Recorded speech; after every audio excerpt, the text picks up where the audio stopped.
Okay, thank you to the world for tuning in to my Good New World series, inspired by God, created by myself, Dr. Leon Ying, designed by my Clydesdale partner, Andrea Wen, and dedicated to humanity. So this is season 3, episode 3, New Commandments. And I'm going to share a presentation with you, so just bear with me.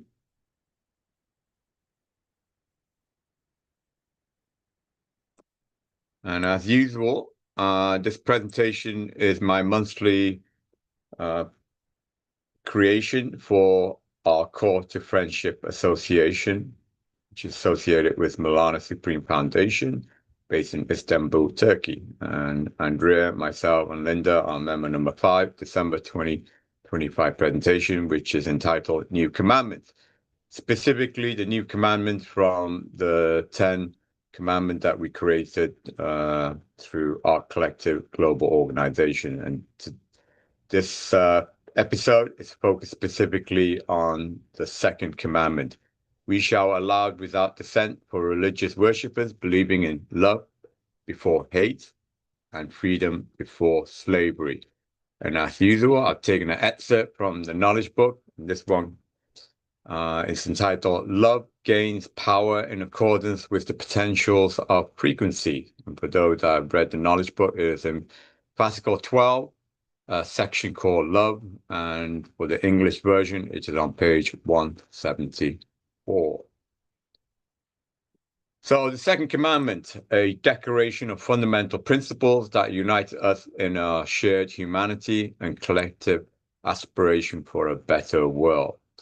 Anyway, it's a lofty aim, but I think it's an aim that we should all try to accomplish. So at the core of the principle, I said to you, is love before hate and freedom before slavery.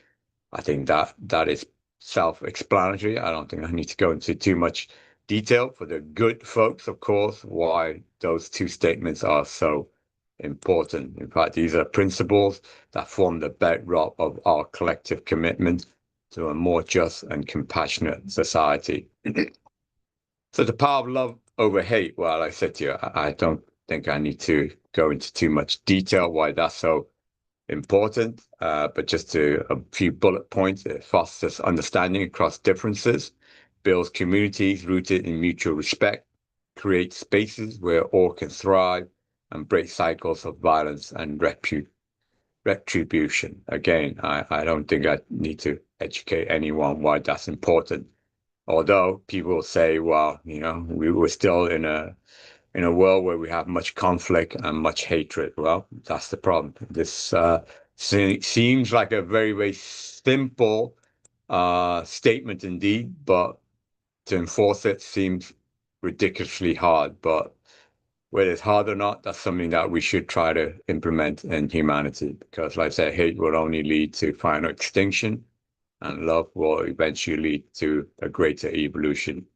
And again, freedom, the cornerstone of human dignity. Again, I think this should be self-explanatory, but regrettably, even though it's self-explanatory, we humans at times, even in our modern time, doesn't seem to be able to understand the meaning or don't want to understand the meaning. Because the UN has stated in our current modern time, we actually have more slavery now than at any time in our history.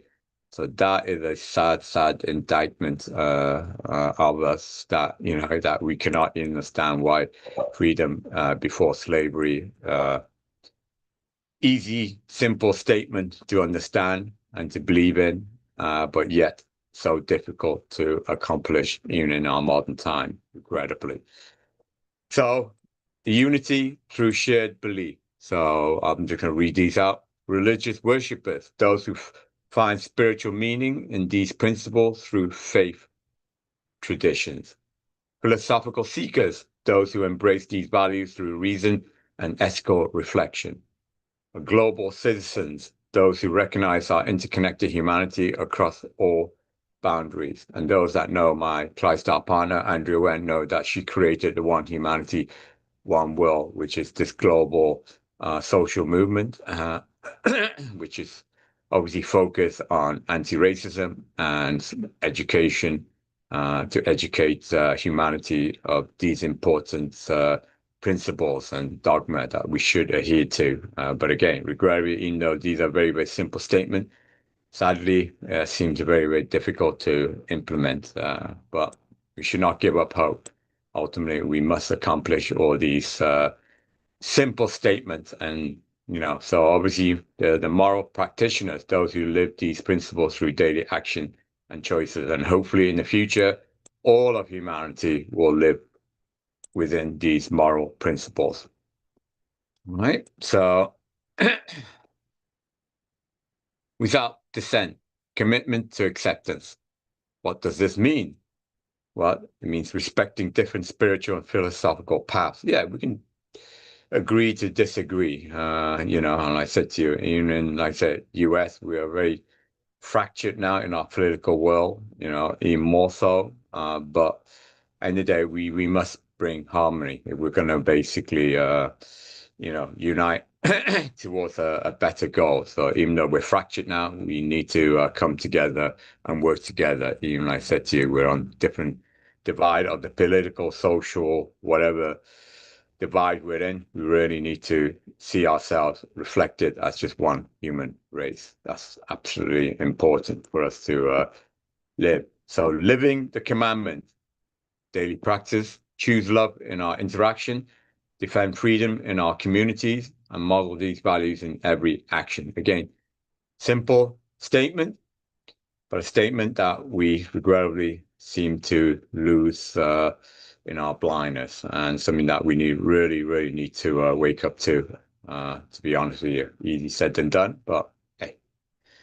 The advocacy, speak out against hatred and oppression, amplify voices of the marginalized, and work for systemic change. And the legacy building, pass these principles to future generation, creating lasting institution that embodies love and freedom.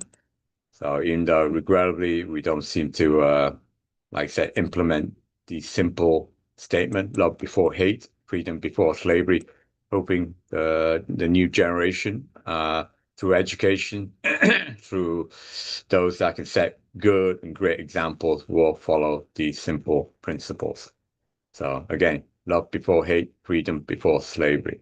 Very, very simple, but like I said to you, we seem to have an issue implementing these. Not all of us, of course. There are many that do abide by these principles. So like I said, that's what gives us great hope. But for all of humanity, we need to make sure that the vast majority follows these principles, these second principles. So again, thank you to my colleagues at Core to Friendship Association, and specifically my partners on doing this presentation, Andrea Wen and Linda Zariah. So again, much peace and love to you all, and of course my TriStar blessing to you.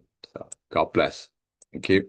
I'll stop sharing now and close out this